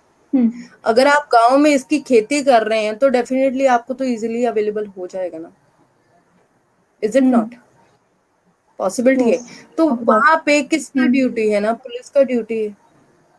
ठीक है, हाँ जी, ये बोल रहे हैं अधिकांश 99% दुर्घटनाएं और अपराध नशे की हालत में या नशे की वजह से होती है। जी हाँ, बिल्कुल, दुर्घटनाएं और अपराध जो हैं डेफिनेटली बढ़ेंगे जब उनको जो एक बंदा ऑलरेडी ड्रग एडिक्ट हो चुका हुआ है उसको टाइम टू टाइम अपनी बॉडी को मेंटेन रखने के लिए आगे से नहीं मिलेगा, तो वो अपराध की ओर भी बढ़ेगा, डेफिनेटली क्राइम बढ़ेगा ही बढ़ेगा, ठीक है, दुर्घटनाएं तो बढ़ेंगी ही बढ़ेंगी, ठीक है। तो स्टार्ट कहाँ से हुआ ना, स्टार्ट तो फिर मैं वहीं पे आऊंगी जब खुद पेरेंट्स से ने ही हुआ। टाइम नहीं दिया, ठीक है ना। तो कितना टाइम हम लोग गवर्नमेंट को ब्लेम करते रहेंगे, खुद से स्टेप उठाने की बहुत बड़ी जरूरत है, बहुत जी, सारे ये जो आप प्रॉब्लम्स का बता रही है कि गांव में लोग घर घर में ऐसे जो है प्रोडक्शन कर रहे हैं, और फिर यही लोग बाद में चल के बोलेंगे कि नशे की जो आदत है, नशे की जो स्थिति है हमारे पंजाब में बहुत बुरी है। तो फिर वही घूम फिर के बात वही आ जाती है कि पहले आप खुद तो सही हो जाओ, तब आप दूसरे को बताओ कि क्या क्या चल रहा है। और अगर पुलिस भी है तो मैम, क्या ऐसा जब कोई लिकर शॉप में जाता है परचेज करने के लिए, तो लिकर शॉप वाले भी ये ध्यान नहीं देते हैं कि बच्चा है या कौन है या कौन आया है परचेज वो करने के क्यों लिए ध्यान क्या? देना उनको, तो वो क्यों ध्यान देना, मुझे आप बताइए, हम्म। वो क्यों ध्यान दे, जब हमने खुद ध्यान नहीं दिया वो क्यों ध्यान देना, उनको तो अपने पैसे कमाने से है ना। और सेकंड बात, नहीं, मतलब एक स्टेप अगर हम ऐसा उठा पाए कि जो भी लीकर शॉप में जा रहा है उनका आधार कार्ड, एज जो है वो लीकर शॉप वाले देख के, अगर उनको, मतलब सभी को अवेयर होने की जरूरत है, सबको सबको मिल के इसमें कंट्रीब्यूट करना पड़ेगा। पेरेंट्स अपने घर में बच्चों को कितने देर तक बिठा के रखेंगे या कितने देर उनके पीछे पीछे घूमेंगे, अगर क्लास 10 10 का, क्लास 12 का बच्चा है तो इस समय पर तो सबकी रिस्पॉन्सिबिलिटी बनती है। जो दुकान पे बैठा है उसके घर में भी बच्चे होंगे, यंगस्टर्स होंगे, सबकी रिस्पॉन्सिबिलिटी है। वो कम से कम इतना तो देख के दे बच्चों को, पूरे सोसाइटी को एकजुट होकर इसको हटाना पड़ेगा समाज से, क्योंकि हमारे यूथ ही हमारी नेशन के फ्यूचर है। तो थोड़ा सा अवेयरनेस दुकानदार भी जो है अगर अपने अंदर रखेंगे, गवर्नमेंट तो है ही अपना जगह पे वो काम कर रही है, वो तो देखने नहीं आ रही है कि कौन वहां पे बैठ के किसको बेच रहा है। और मैम, एक और अच्छी बात तो सबसे अभी मुझे ये याद आ रही है कि जो कॉलेज के बच्चे स्टूडेंट्स हैं, वही जो है अल्कोहल को पहुंचाते हैं ब्लैक में, और एक्स्ट्रा पैसे लेके वो ये सब साइड बिजनेस करते हैं। ये लड़कियां लड़कियां खास करके ये सारे काम करती हैं कि खरीद लिया और ज्यादा पैसे लेके, ताकि उन पर कोई शक भी ना करे, पहुंचाती है वो अल्कोहल लोगों तक। मैं कहती हूँ हम उन लोगों को जो मतलब अवेयर नहीं है, सॉरी अवेयर की बात नहीं करूंगी, जो पढ़े लिखे नहीं हैं उनको क्यों ब्लेम हम्म। कर रहे हैं ना। सबसे पहले खुद एजुकेटेड लोग हैं, हम खुद को ब्लेम क्यों नहीं करते ना, गवर्नमेंट को ब्लेम कर रहे हैं। एक अभी अभी कमेंट में पढ़ रही थी, वो कह रहे थे कि गवर्नमेंट को सबसे ज्यादा लीकर में इनकम होती है, वो क्यों रोकेगी, डेफिनेटली वो क्यों रोकेगी। अगर मैं बात करूँ हाँ, अभी लॉकडाउन की, लॉकडाउन तो में भी तो उन्होंने शुरू कर दिया था। तो सबसे ज्यादा भीड़ आप बिलीव नहीं करेंगे, बैंक के बाहर इतनी नहीं थी, लिकर हम्म। शॉप के बाहर थी, इतनी लंबी हम्म। लाइनें थी, ठीक है। तो I agree with Radha ma'am, Radha Patwari ji, आपने हम्म। बिल्कुल सही कहा। तो ठीक है ना, गवर्नमेंट को अपना काम करने दे, हम अपना काम करें, हमको बचना है ना। हम्म। गवर्नमेंट तो चाहती है कि हम लोग बिगड़े, हमें तो बचना है, हमें तो अपने बच्चों को बचाना है, हमें तो अपने देश के यूथ को बचाना है। वो तो सिर्फ भाषण दे सकती है गवर्नमेंट, हम्म। हमारा यूथ है जो हमारे देश का भविष्य है, ये है वो है। प्रॉब्लम कहाँ है, उनको पता है कि हम लोग पढ़े लिखे होके भी बेवकूफ हैं, वो बना रहे हैं, हम बन रहे हैं, ठीक है। एक और बात बोलूंगी, सबसे बड़ी बात, एजुकेटेड लोगों के लिए सबसे ज्यादा अल्कोहल गरीब हम्म। लोगों को गांव में बनने से मिलता है, जो कि किसी जहर से कम नहीं। एग्जैक्टली पंकज जी, मगर मैं एक बात और करना चाहूंगी, I am talking about the youth now, जो एजुकेटेड, जो ये हम्म। हमारे पंजाब के जो गीत बन रहे हैं, हिंदी के पंजाबी के गीत बन रहे हैं, ठीक है, हम सबसे ज्यादा इनमें ना वो अपना वो क्या होता है स्वैग, ठीक है, लाइक स्वैग को जी। दिखाने के लिए हम लोग अपने गानों में वो ऐसी चीजें जानबूझ के दिखा रहे हैं, अपनी फिल्मों में हम्म। दिखा रहे हैं। तो हम किसी को हर क्यों एक ब्लेम गाने में करें ही ना, जब लिकर का यूज होता है, हर गाने में, बार पब, यहीं पे जाके वो शूट करते हैं। फायर, लेकर गन फायर क्या है, अगर आप किसी से पूछो ना ये आपको दिखाने से क्या होता है, अरे लोग ज्यादा देखते हैं, इससे हमारी ना वो मतलब इमेज बनती है, क्या पब्लिसिटी। यार तुम लोगों की इमेज नहीं बन रही, तुम लोग ना सोसाइटी को एक सबसे गलत मैसेज दे के ना उनके लिए एक गलत उदाहरण पैदा कर रहे हो, और मुझे लग रहा है कि तुम सबसे ज्यादा गलत काम कर रहे हो, सबसे ज्यादा, अगर मैं पाप उनकी बात करूँ, सबसे बड़ा पाप कमा रहे हो तुम। यूथ को ऐसी चीजें दिखा के, इन चीजों को प्रमोट करके एक अच्छा काम नहीं कर रहे, पुण्य नहीं कमा रहे। उनके लिए एक ऐसा गाना निकाल दिया जो तड़क भड़क वाला, वो पीने खाने वाला और गन से फायर हम्म। करने वाला, शॉट करने वाला। तुम सबसे बड़ा गलत मैसेज दे के यूथ को गलत रास्ते पे डाल के तुम कितनी माओ की बददुआ ले रहे हो। तुम्हें वो सारे दुआ गाने नहीं तो देगी। मैम आजकल ऐसे ही होती हैं, छोटे छोटे पैग एग्जैक्टली। मार, टकीला शॉट, पता नहीं क्या क्या। मतलब मैक्सिमम गानों में ही ड्रग्स का ही जिक्र है। ये बहुत अच्छी बात कही आपने। इस पर ड्रग्स तो की अभी तक वजह बात ही से, नहीं की थी हमने जी। अगर बात करो ये इनके शो ऑफ के चक्कर में, जिनका कोई पीछे बेसिक नहीं है, ठीक है, ये मतलब हमें हम्म। बेसिक रोटी नहीं मिल रही, इससे हमारी कोई सेहत नहीं बन रही है, ये जो दिखा रहे हैं हम्म। गीतों में, ठीक है। तो इनकी वजह से जो प्रॉब्लम हो रहा है ना, उसकी वजह से जो वुमन की रिस्पेक्ट कम हो रही है, अगर मैं बात करूं, वुमन की रेस्पेक्ट ही इसी वजह से कम हो रही है। ये मतलब लड़कियों को इसी तरह से गंदी नजर से देखना, उनको सेक्सुअली हरास करना, और कई लोगों मतलब कई लड़कियों की इज्जत पे हाथ डालना, ये प्रॉब्लम इसी वजह से आ रही है। अगर हमारा यूथ ड्रग एडिक्ट ना हो तो मुझे नहीं लगता कि इनको जो है वुमन की जो रिस्पेक्ट, जो एक बेसिक रिस्पेक्ट बनती है, वहां पे कोई प्रॉब्लम आएगी, नहीं आएगी। ये इनकी वजह से ही आ रही है। तो ये बहुत लोगों की बद्दुआ ही ले रहे हैं। जितने व्यूवर्स इनको मिल रहे हैं, ये खुश हो रहे हैं ना, हमारे गीत को इतने व्यूज आ गए, ये हमारे इतने चैनल को सब्सक्राइब आ गए। अरे यार, तुम लोग ना किसी को बेसिक रोटी का जो है वो गुण नहीं दे रहे हो, आप यूथ को बिगाड़ के सबसे बड़ा गलत काम कर रहे हैं। और अभी मैंने कल ही पढ़ रही थी रात को, एक अमृत मान है, यहाँ का पंजाबी सिंगर है, पंजाब का। जी। तो उसने हम्म। कोई नया गीत निकाला, अभी अभी उसकी रिसेंट मदर की डेथ हुई है। तो मैं कहती ओके। हूँ कैसी मतलब माँ की आत्मा को कितना दुख होगा। और उसने अभी जो रिसेंट गीत निकाला है, उसमें उसने बहुत ज्यादा जो है हथियारों का इस्तेमाल किया है, एक गलत मैसेज दे रहा है। और आई एम हैप्पी कि गवर्नमेंट ने उस गीत को चलने से रोका है, उसके गीत को बैन किया है, उसका ट्रेलर आया है, उसको देख के गवर्नमेंट ने ये स्टेप उठाए। अगर गवर्नमेंट टाइम टू टाइम, और लोग, पहली बात तो कहूंगी, लोग, गवर्नमेंट भी ऐसे अवेयर नहीं होगी अगर हम लोग आवाज नहीं उठाएंगे, ठीक है। तो हम्म। मैं कहती हूँ ये बहुत बड़ा स्टेप उठाया है, ऐसे गीतों को चलने से रोकना बहुत जरूरी है। अदरवाइज हमारा यूथ तो देखा देखी जो है कर ही रहा है। मैं एक सीखेगा। तरन तारण डिस्ट्रिक्ट के स्कूल में पढ़ाती थी, तो वहां पे अक्सर बच्चों से बात करते थे, +1 2 के बच्चे थे, और एक बात बोले, हमें बाहर जाना है, हमें बाहर जाना है। और उनकी जितनी फेसबुक पे फोटोज होती थी, वो किसी ना किसी गन, किसी ना किसी पिस्टल के साथ ही होती थी, और उनका पढ़ाई में हम्म। बिल्कुल ध्यान नहीं होता था। उनको हम ना बोल बोल के रह जाते। और अब यकीन नहीं करोगे, उन्होंने सब्जेक्ट पता क्या रखे थे? Medical, non medical. क्या पढ़ेंगे ना वो, जब कोई बात उनकी गन या पिस्तल के अलावा होती ही नहीं है, ये चीजें उनके लिए आम होगी, तो वो कहाँ से सीख रही हैं? ये गानों से ही सीख रहे हैं।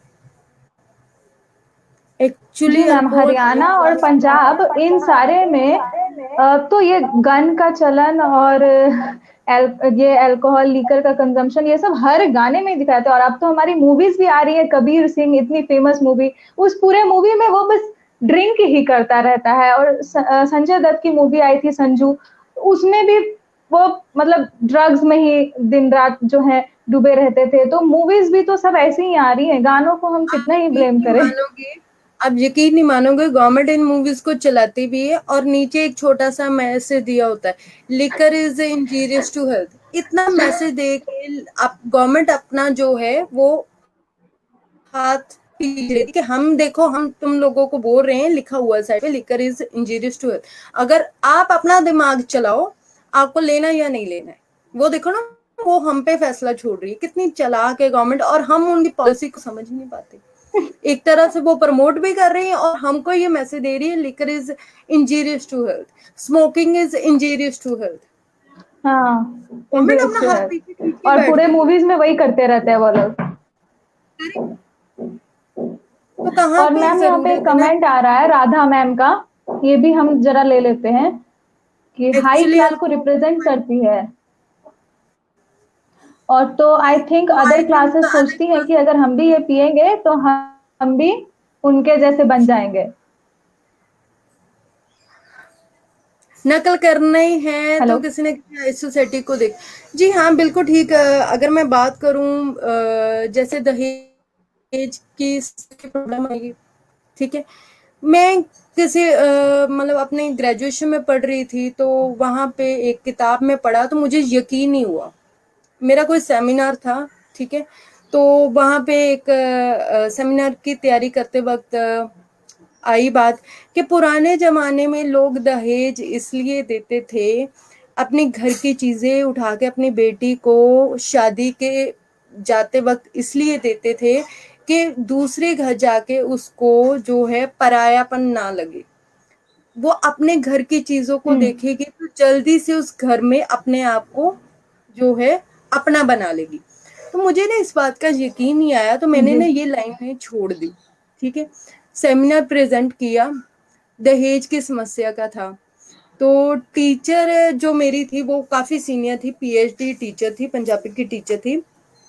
उसने मेरे को बोला कि ये वाला पॉइंट आपने क्यों छोड़ दिया। मैंने उसको बताया था पहले। कहते वाकई में ये असलियत थी, सच्चाई थी।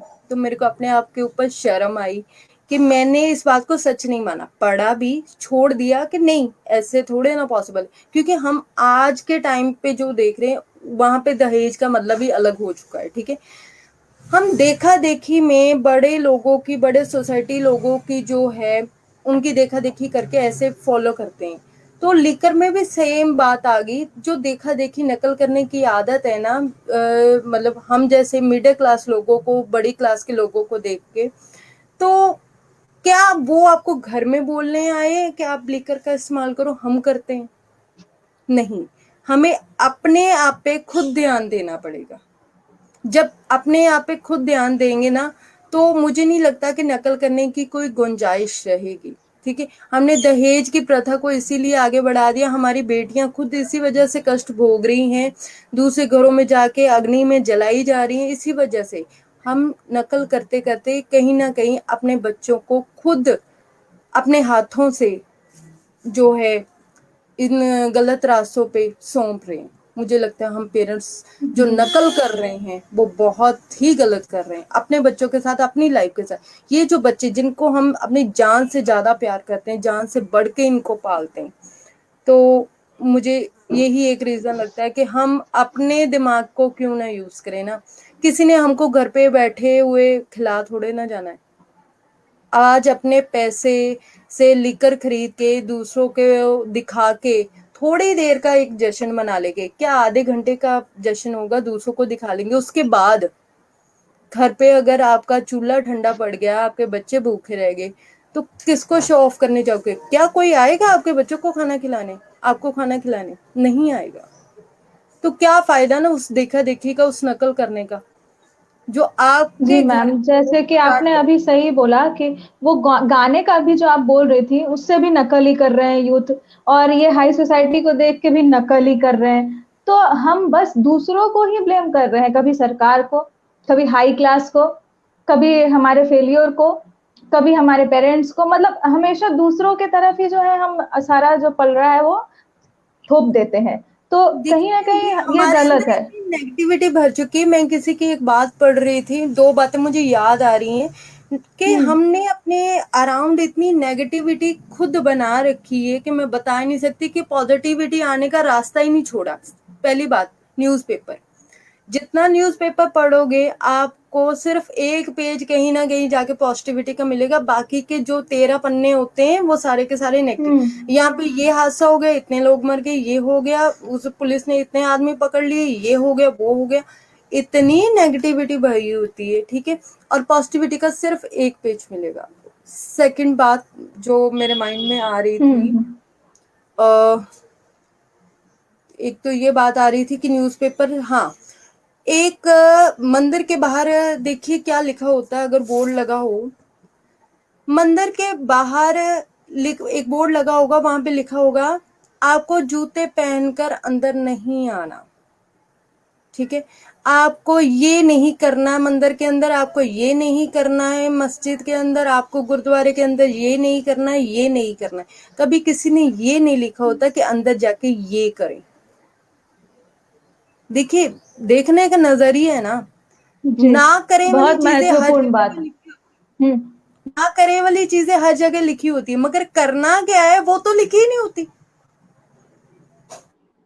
वो कभी नहीं। तो ये बहुत बड़ी दिक्कत है कि फैलाने में सच में, अब मेरी बात करूं तब भी, अगर छोटी छोटी बातों पे तो हमारी रास्ते बंद की, और जब हर जगह से जो ये सारी चीजें आ रही हैं, तो डेफिनेटली माइंड के ऊपर एक ऐसा ही छवि बैठ जाएगी कि आप हर बात में नेगेटिविटी ढूंढे। पेरेंट्स अपने बच्चों का कंपैरिजन क्यों करते हैं ना, सिर्फ इसी वजह से करते हैं ना, बच्चों हेलो। का उसके बच्चे ने इतने मार्क्स ले लिए, तेरे इतने क्यों नहीं आए, हर तरफ से नेगेटिविटी। अगर थोड़ा सा मेडिटेशन को करें या कुछ ऐसी पॉजिटिव चीजों को देखें, सुने, सोचें और क्रिएट करने की कोशिश करें, वो कुछ भी हो सकता है। आपका गार्डनिंग का हॉबी हो सकता है, आपका साइकिलिंग हॉबी हो सकता है। मैं तो ये कहूंगी कि आप ऐसा क्यों नहीं सोचते कि ठीक है हमें भी क्यों खुद को किसी से कम समझते हैं ना, समझते तभी इतनी सारी प्रॉब्लम्स आती हैं हमारे, हम ये नहीं कर सकते। एक्चुअली ना मुझे पोएट्री लिखनी नहीं आती है, मैं कैसे बनाऊंगा वर्ल्ड रिकॉर्ड। मुझे साइकिल चलाना नहीं आता, मैं गिर जाता हूँ। अरे यार, गिर गिर के तो हमें चलना सीखते हैं, क्या सीधे ही चलना शुरू कर दिया था, कभी चोट ही नहीं आई।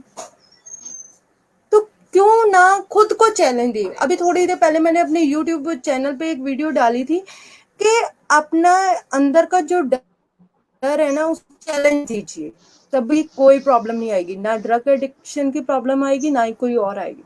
अपने फियर को चैलेंज करिए। लाइक मुझे हाइड्रोफोबिया था, मैं पानी में जा सकती थी। यू कांट बिलीव कि मैंने 5th क्लास के 10 साल के बच्चे से स्विमिंग सीखी जिसको हाइड्रोफोबिया था। अपने फियर को जीती हूँ।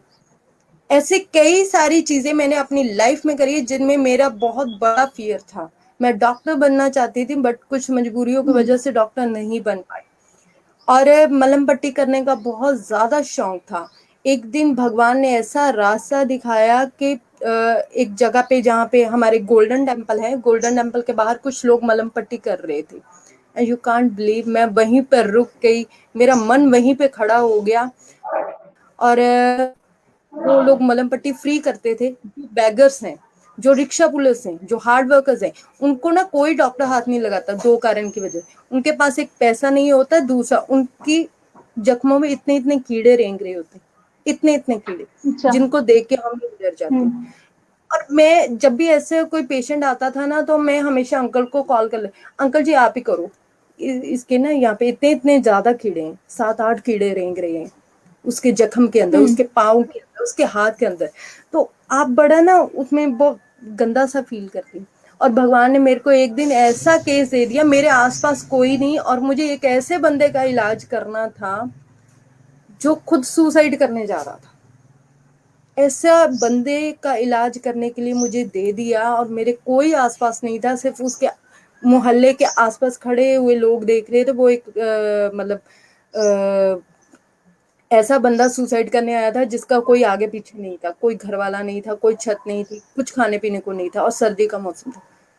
मैं जानती हूँ कि मैंने उसके जख्मों से कैसे कीड़े निकाले और अपने फियर के ऊपर जीत पाई। ऐसे चैलेंजेस को मतलब ऐसे अपने फियर को चैलेंज दो तो मुझे नहीं लगता कि आप किसी से भी कम हैं। आप बहुत ही नोबल काम कर रहे होंगे। जी, बहुत बहुत अच्छी बातें आपने बताई है मैम। और राधा जी जानना चाह रही हैं आपके यूट्यूब चैनल का यूआरएल।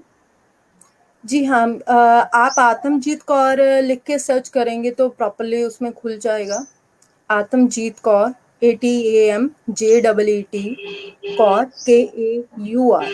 आत्मजीत कौर लिख के आप सर्च करेंगे तो मेरी सारी की सारी वीडियोस जो एज ए मैं मोटिवेशनल स्पीकर हूँ, तो उसमें जो है वो प्रॉपरली खुलनी शुरू हो जाएंगी। आपको जो है मेरा जो स्टॉक का भी जो है वहाँ से मिल जाएगा, क्योंकि मैं ऑलरेडी वहाँ पे प्रेजेंट कर चुकी हुई हूँ।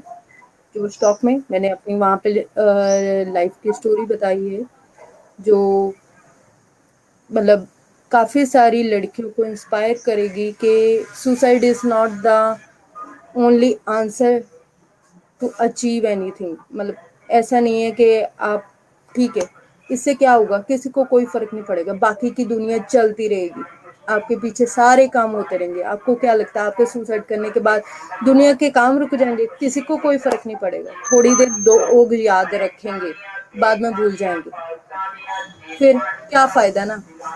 ऐसा काम करके दुनिया से जाएं कि लोग सालों साल याद रखें। वो हमें बनना है, ऐसी मिसाल हमें बनना है। वो मिसाल हमें खुद को बनाना है। क्या हम सचिन तेंदुलकर नहीं हो सकते? हम शकुंतला देवी नहीं हो सकते? क्यों नहीं हो सकते? क्या वो कोई खास कुछ लेके आए हैं? नहीं। We are also special. हम उस गॉड के बनाए हुए ऐसे स्पेशल बच्चे हैं जिनको उसने शेर नहीं बनाया, एक जगह पे खड़े रहने वाला प्लांट नहीं बनाया, चूहा नहीं बनाया। क्यों इंसान बनाया? ये ब्रेन दे के बनाया, सोच के इस्तेमाल करके कुछ ऐसा करो, नेचर को फायदा हो, सोसाइटी को फायदा हो, या तो लोग अपने आप ही रखें। वो उसके लिए एफर्ट्स करने की जरूरत नहीं। एफर्ट्स ऐसे करो, एक मिसाल, ये जरूरी है। जी आपका मैम, इस तो धरती पे आने का अभी मनोरथ। आपने एक यूथ और लेडीज के लिए ये तो बहुत अच्छा मैसेज दिया कि सभी अपने आप में यूनिक है, स्पेशल है, सबको अपने तरफ से कोशिश करनी चाहिए। और किसी को भी जो है अपने साथ जो भी हो रहा है, चाहे वो क्लास 10th का ही बच्चा क्यों ना हो, जब वो ड्रग्स इस्तेमाल करना सीख सकता है, ड्रग्स इस्तेमाल करना जान सकता है, तो वो खुद की काउंसलिंग भी कर ही सकता है। हर समय पेरेंट्स, सोसाइटी तो इसको उसको नॉलेज ही है। दोष देने की जरूरत नहीं है। उसको भी ये भी तो नॉलेज है, वो नॉलेज ही, खुद आप अपने आप नॉलेज को ले भी रहे हैं। काउंसिल कर सकता है कि मुझे ये नहीं करना है। हम्म ये भी तो नॉलेज ही वो है ना। खुद भी आप अपने आप को इस ये बात बता की सकता नॉलेज है कि कहाँ मुझे ये से नहीं आएगा करना है। ड्रग? कहाँ से आएगा ड्रग, कहाँ से नहीं आ रहा है, ये भी तो नॉलेज ले ही रहे हैं। तो इस नॉलेज का सही इस्तेमाल क्यों हाँ, नहीं करते ना? क्यों नहीं बनना सही चाहते हम इस्तेमाल क्यों वकील? नहीं करते। क्यों नहीं बनना चाहते आशा पारेख? क्यों नहीं बनना चाहते वहीदा रहमान? हम बन सकते हैं, बनेंगे। कई ऐसा लोग मैम होना ऐसा चाहिए। भी सोचते हैं कि वो लोग जो है अच्छे बैकग्राउंड से हैं, अच्छा फैमिली है, पैसे वाले हैं, इसीलिए वो लोग आगे बढ़ गए। हम लोग के पास पैसा नहीं है, बैकग्राउंड अच्छा नहीं है, इसीलिए हम आगे नहीं बढ़ पाएंगे, तो चलो दारू पीते हैं। तो जब दारू की पीने के पीछे वो पैसे वेस्ट कर सकते हैं, पैसे इधर उधर से इकट्ठा कर सकते हैं, तो उतने पैसे इकट्ठा कर कर अगर वो अच्छी चीज में लगाए, अच्छे रास्ते पर चलने की कोशिश करे, तो वो उनको एडिक्शन की जरूरत ही नहीं पड़ेगी फिर अपने मेंटल सेटिस्फेक्शन के लिए। मैं आपको यहाँ पे एक और बात बताने जा रही हूँ, छोटी सी। मैंने अभी अभी रिसेंट, आई थिंक कल या परसों, मैंने एक वीडियो डाली अपने यूट्यूब चैनल पे, नोबल कॉज विदाउट मनी। हम लोग क्या सोचते हैं, हम नोबल लोगों को ना कॉज अच्छा विदाउट। काम करना है यार, मनी। Nobel okay. कॉज कैसे कर सकते हैं? हम्म। दूसरों की हेल्प करनी है ना आपको, पैसे के बिना हो हम्म। सकती है। मैंने अभी अभी रिसेंट जी। वीडियो डाली है, कल या परसों ही डाली, मुझे नहीं याद डाली।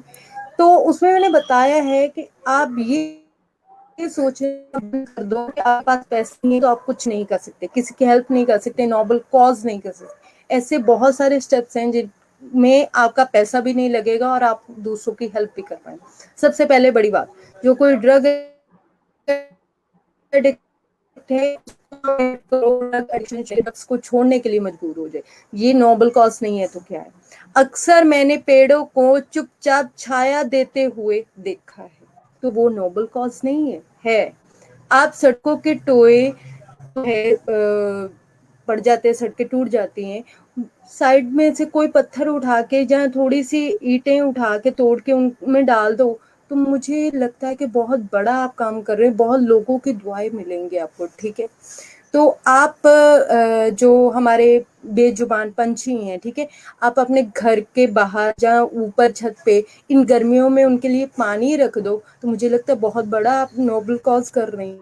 ये नोबल कॉज नहीं है, जितने बेजुबान जीव आपको दुआएं देते हैं ना, शायद इतने जुबान वाले लोग भी ना आपको दे। तो ये बिना पैसे के जो है आप बहुत सारे ऐसे काम कर सकते हो। आपने एक की भी जिंदगी सुधार दी ना, तो आप समझ लो कि आपने बहुत बड़ा काम कर किसी ऐसे अपने बच्चों को टाइम ही दे दिए है ना, ताकि वो ड्रग्स ना ले। अपने बच्चों को सपोर्ट करिए, उनके ऊपर ट्रस्ट करिए, उनकी क्रिएटिविटी के ऊपर ट्रस्ट करिए। तो मुझे लगता है ये भी बहुत बड़ा काम है, इसमें कोई पैसा नहीं लगेगा। तो जी ऐसे मैम, ऐसे बहुत रास्ते सी ढूंढे, अच्छी सी बात है। ऐसे ऐसे रास्ते बहुत सी ढूंढे अच्छी सी बात है। जिनमें पैसा नहीं लगता। बहुत सारे ऐसे काम है, मगर आप विलिंगली होने चाहिए। अगर आप विलिंग नहीं है ना, तो मुझे नहीं लगता कि आप कुछ कर पाएंगे। आप अपने लिए नहीं कुछ कर सकते, दूसरे के लिए क्या करेंगे? आपको अंदर से इस जी इच्छा को जगाना पड़ेगा। जी मैम, बहुत बहुत धन्यवाद। बहुत सी अच्छी बातें आपने बताई, और हमने तो सोचा था कि आधे घंटे में सेशन समाप्त हो जाएगा, पर 1 घंटे 10 मिनट हो चुके हैं और अभी तक हमारी बातें खत्म नहीं हुई है।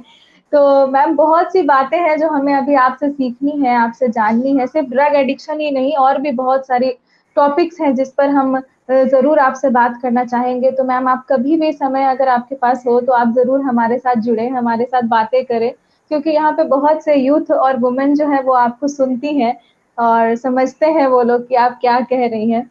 और बहुत बहुत जी धन्यवाद मैम जरूर आपका भी, हमारे साथ जुड़ने के लिए। जरूर जब भी आज फाउंडेशन मुझे याद करेगी, मैं अवेलेबल।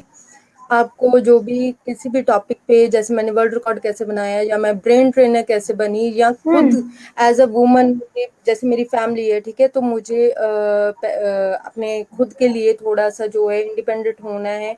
तो आज फाउंडेशन जब भी याद करेगी, मैं हर वक्त उनके साथ खड़ी हूँ। क्योंकि जो काम आज फाउंडेशन कर रही है, आज से 5 साल पहले मैंने शुरू किया था। मेरे पास जॉब नहीं थी। मुझे याद है 2015 की बात है। तो मैं अपनी जॉब ढूंढ रही थी, मगर ना मन में एक ऐसी इच्छा थी कि यार मुझे कुछ करना है। तो ठीक है, जॉब मैं ढूंढती रहूंगी, एक साइड मेरा पर्पस है, मैं अपने पैसे से ही करूंगी। मुझे अब पापा से पैसे नहीं लेने। मुझे उन्होंने मास्टर डिग्री करवा दी है, बीएड करवा दी। आगे की जो मेरी पढ़ाई रहेगी मैं खुद अपने खर्चे पे करूंगी, और मैंने करी भी। मैंने एमएससी मैथ्स बीएड तक पापा से खर्चा लिया है, उनका जो सपोर्ट कर सकती थी वो किया। उसके बाद मैंने MSc computer science and MEd किया, वो मैंने अपने खर्चे से किया। ठीक है, तो मेरा एक मन था कि सोसाइटी से बहुत टाइम हो गया लेते लेते लेते लेते, अब मुझे देने हैं। ठीक है, तो आप यकीन नहीं करोगे, एक माली से मुलाकात हुई। स्कूलों में माली होते हैं ना, गार्डनिंग, वो संभालते हैं आपका गार्डन, हम्म। ठीक है, उससे मुलाकात हुई।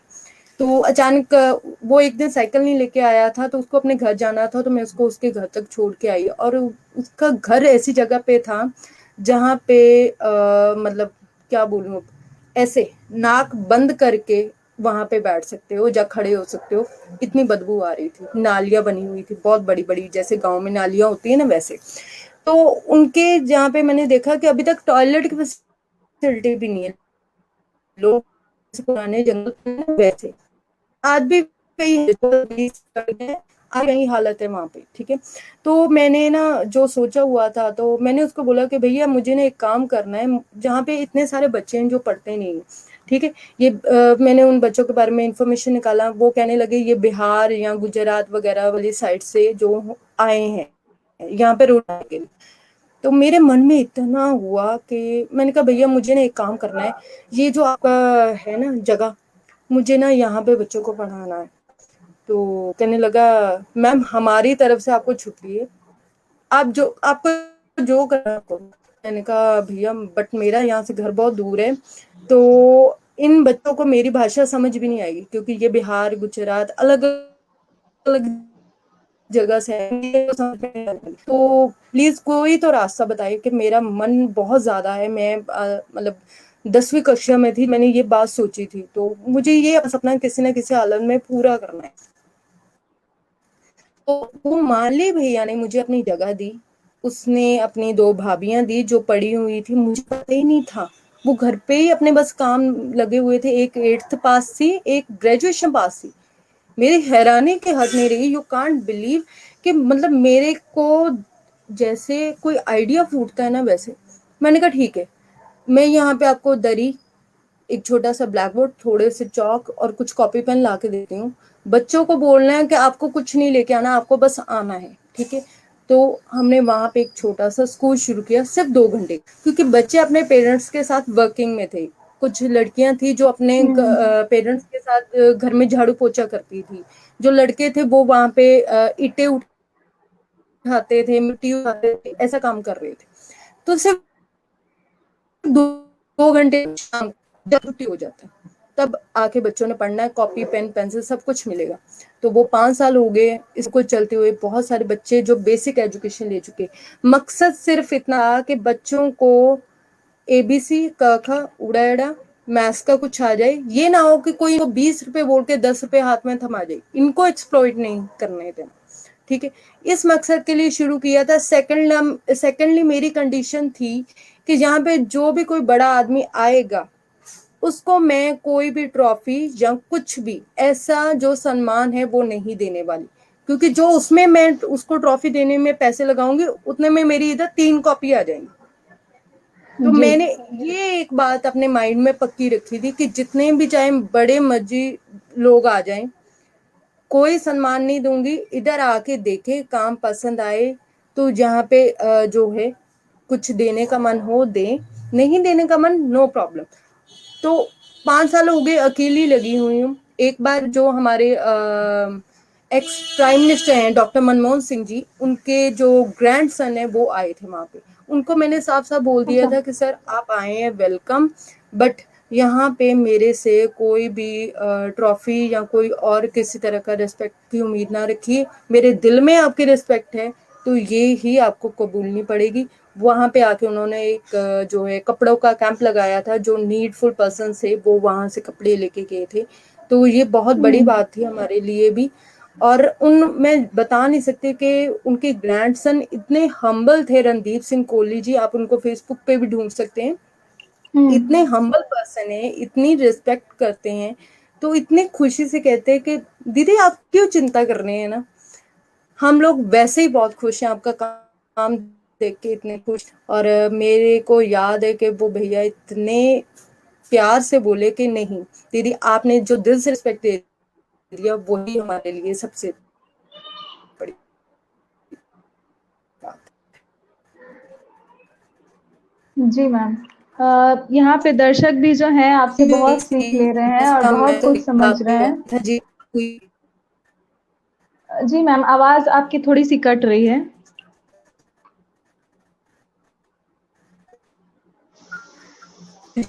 पे ने मेरे को बताया कि सबसे बड़ी मोटिवेशन है मुझे लगता है कि आप लेडीज को जो है एक सेल्फ इंडिपेंडेंट बना रहे हैं, और बच्चों के लिए आप काम कर रहे हैं, बहुत बड़ी बात है, ठीक है। तो बस यही कहना चाहूंगी कि आप जो काम कर रहे हैं उसी तरह से उसी जोश से लगे रहें, दूसरों से एक्सपेक्ट मत करना। वो देख रहा है वो आपको सब कुछ देगा, वो रिजल्ट देगा, क्योंकि जब वो देता है उसके जैसा कोई नहीं देता, उसके जितना कोई नहीं देता। आप प्लीज अपना काम जरूर करते रहिए। कभी मुश्किलें आएंगी तो कभी थक हार के इस काम को छोड़ मत देना। ये आस फाउंडेशन के लिए मेरा मैसेज समझिए या मेरा प्यार समझिए, मेरी उनके लिए रिस्पेक्ट समझिए। कभी मत छोड़ना, जहाँ भी ज़रूरत होगी लोग आपके साथ आपको खड़े दिखाई देंगे। भगवान ऐसे ऐसे भी चमत्कार करता है। जी मैम, बहुत बहुत धन्यवाद आपका। और हमारी जितनी भी यंग लेडीज यहाँ पे जुड़ी हुई हैं, वो आपसे मोटिवेशन और भी लेना चाहती हैं, पर आज हमारे पास समय कम है। तो हम किसी और दिन आपको जरूर जोड़कर और ये सुनना पसंद करेंगे कि कहीं ना कहीं आपको तो आपने जो इतने लोगों की सेवा की है उनका आशीर्वाद आपके साथ जरूर है, और भगवान का आशीर्वाद जरूर है जो आपने वर्ल्ड रिकॉर्ड जो है वो हासिल किया।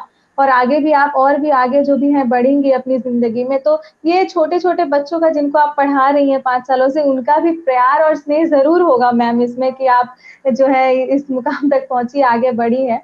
तो वो हम जरूर सुनना चाहेंगे कि आपने कैसे रिकॉर्ड बनाया, क्योंकि यहाँ जितनी मैक्सिमम भी लेडीज है ना सब पोएटेस हैं, मैं आपको बताऊं, क्योंकि मैं खुद ओ भी एक भाई, पोएटेस हूँ। और और मेरा जो मंच है राष्ट्रीय कवित्री मंच, तो उनकी ही ये लड़कियां हैं जो मतलब मैं उनको आगे बढ़ा रही हूँ, उनको प्रोत्साहन दे रही हूँ कि वो लिख सकती है, कुछ कर सकती है। उनको मैं पोइट्री सेशंस के थ्रू ट्रेनिंग देती हूँ। और मतलब हमारा ऐसा कोई चार्जेस नहीं है, हम बस एक चीज जो है उनको सिखाने की कोशिश कर रहे हैं। और नहीं, आप वो सीख बड़ा रही है काम और कर बहुत रही अच्छा हैं। सीख रही है, तो उनके लिए, आप बहुत बड़ा काम कर रही हैं, सबसे बड़ी बात, उनके आप लिए हम। चीज़ बहुत, मेरा सैल्यूट है आज फाउंडेशन को भी, आपको भी, और इन लड़कियों को, मतलब इनकी हिम्मत के लिए। नहीं तो लोग होते हैं ना, हम क्यों सीखें, ऐसे भी होते हैं, फ्री में चीजें किसी को जी जो मैम, है अभी वो भी आ नहीं रहे ला हैं सकता। कि बहुत बड़ी बात कही आपने, बिल्कुल। हम सब और सुनना चाहेंगे आपको अभी भी, मतलब ये लोग इतनी अच्छी है ना। मतलब कुछ लोग होते हैं जो आप सिखाओ तो बोलेंगे कि मुझे सब पता है, मुझे नहीं सीखना। आजकल की यूथ की जो लड़कियां हैं, मुझे नहीं सीखना, ये ऐसे सब ही फालतू पता नहीं क्या बोल रही हैं ये लोग। लेकिन ये लोग इतनी सीखना चाहती है और इतनी उत्सुक रहती है हर समय ना, कि आप कुछ भी बोलो ये लोग इतने अच्छे से सुनेंगी, इतनी अच्छी श्रोता है ये लोग। तो जितना अच्छा ये लोग सुनती है उतना ही अच्छा ये लोग लिखती भी है। और ज्यादातर हम लोग नारी विमर्श पर ही लिखते हैं, जितनी भी हमारे मंच पर लड़कियां हैं। 40-50 तक अभी तक है हमारे पास लड़कियां जो लिखती हैं। तो सभी मतलब ऐसी ही है, बहुत अच्छा लिखती है। और नारी विमर्श पर लिखती है। मैं और सच में राधा जी जो है ये भी हमारे मंच से जुड़ी हुई है। मैं सच में आपके हौसले को सैल्यूट देती हूँ कि एक डिवोशन होती है ना, वो आप लोग कर रहे हो। Devotion is very much important part two create anything, क्योंकि ये क्रिएशन का काम है। पोएट्री है ना, आर्टिकल है, आप कुछ लिख रहे हैं तो this is a form of creation. तो इसका मतलब, क्रिएशन का मतलब हम्म। अवेयरनेस, ठीक है। अवेयरनेस का मतलब आप अपने आप में इतना जागृत हैं और इंस्पिरेशन है खुद के लिए। तो ये आसान नहीं है, आसान नहीं है। इतनी महंगाई में जहाँ पे हम लोगों को टेंशन होती है कि हम बाहर जाके जॉब करें और पैसा लाएं, बस इतने से मतलब रखें, किसी की प्रॉब्लम से हमें क्या लेना, हम अपना काम करें। वहां पे आप लोग क्रिएटिविटी कर रही हैं, कुछ ऐसा निकाल निकाल के बाहर ला रही हैं जो शायद बहुत ही कम लोग करते हैं। तो इस, मतलब ये डिवोशन किसी भगवान की आराधना करने से कम नहीं है, ये कहूंगी मैं। बहुत बड़ी आराधना होती है अपने बहुत मन के बहुत अंदर धन्यवाद के मैम, प्रभु बहुत को धन्यवाद। जो आप कोट कर रहे हैं। मैं आपको जी मैम, सैल्यूट करती कंटिन्यूअसली ये लोग हूँ, आप कमेंट्स भी बहुत, कर रही है। मैं आपको सैल्यूट करती हूँ काजल जी, आपके साथ मैम प्रीथा जी, आपके साथ जितनी भी लेडीज जुड़ी हैं, सच में आप बहुत बड़ा काम कर रही हैं। क्योंकि मुझे लगता है कि भगवान कहीं बाहर नहीं, भगवान आपके यहाँ पे, और यहाँ से जो क्रिएशन हो रही है, उसके बाद आपने गेट, मतलब amazing. Thank you so much ma'am, thank you so much. और राधा मैम जो है ये मैरिड है। और कई बार ये जब लाइव करती है ना, तो इनकी जो बच्ची है वो भी आके लाइव में जुड़ जाती है, इतना उनको परेशान करती है। पर फिर भी वो अपना लाइव जो है कंटिन्यू रखती है। मतलब मुझे इतना अच्छा लगा देख के कि उनकी बच्ची आके उनको हग कर रही है, सब कुछ कर रही है, लेकिन उन्होंने अपना लाइव जो है डिस्कनेक्ट नहीं किया, वो उसी में कंटिन्यू करती रही। उसमें ही बच्चे को सुला दिया, उसमें ही बच्चों का डायपर चेंज कर दिया। मतलब एक माँ होने के साथ साथ वो इतनी अच्छी कवित्री है, इतना अच्छा लिखती हैं। और जो भी वो लोग लिखती है ना, मतलब अगर आप कभी हमारे मंच पे सुनेंगे उन्हें जुड़कर, तो आपको लगेगा कि जो सच्चाई है, जो नारी जीवन की सच्चाई है, उन्हीं पर वो सब लिखती है।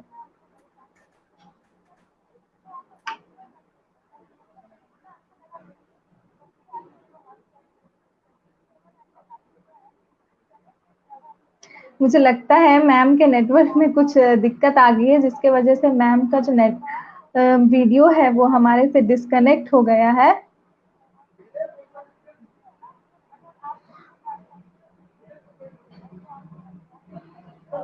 चलिए, तो आज के सेशन बहुत लंबा चल गया हमारा, और 1.5 घंटे हो चुके हैं, तो आज के सेशन को हम यहीं विराम देते हैं।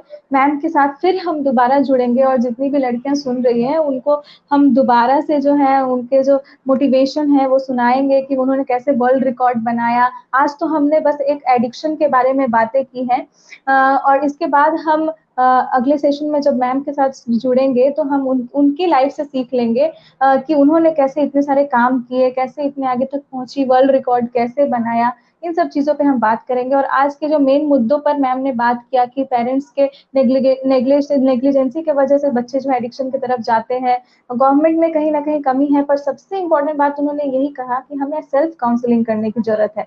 जो बच्चे एडिक्शन की तरफ जाते हैं वो इतने भी मतलब इनोसेंट नहीं है, वो इतना नॉलेज इकट्ठा करके एडिक्शन की ओर बढ़ते हैं, तो वो उतना नॉलेज इकट्ठा कर कर अच्छे कार्य में भी लगा सकते हैं। और पेरेंट्स को जो है कभी कंपैरिजन नहीं करना चाहिए, और जो छोटे छोटे उत्पाद जो गांव और में हो रहे हैं उन पर भी रोक लगनी चाहिए। तो ये बहुत सारी बातें आज उन्होंने हमारे साथ शेयर की। टोल फ्री नंबर भी उन्होंने शेयर किया। तो मैम के हम बहुत बहुत तहे दिल से धन्यवाद करते हैं कि वो हमारे साथ आज यहाँ पे जुड़ी। और आज फाउंडेशन का भी उन्होंने इतना कार्य सराहाया। और आज फाउंडेशन को भी, जैसे मैं हर समय कहती हूँ कि आप सब कुछ ना कुछ डोनेट करें ताकि वो लोग भी जो है अपने कार्य में सफल रहे। मैं ये नहीं कहती हूँ कि आप 1000 रुपए 2000 डोनेट करें, आप 11 रुपए ही डोनेट करें, पर दिल से डोनेट करें ताकि वो लोग अपने कार्य में जो है आगे बढ़ सके और कुछ अच्छा करे। जो बच्चियों को पढ़ाने के लिए वो मेहनत कर रहे हैं, जो औरतों को आगे बढ़ाने के लिए वो मेहनत कर रहे हैं, उस पर वो सफल हो सके, इसके लिए आप सभी जो है मिलजुल कर योगदान दें। बहुत बहुत धन्यवाद आप सबका हमारे साथ इस सेशन में जुड़ने के लिए।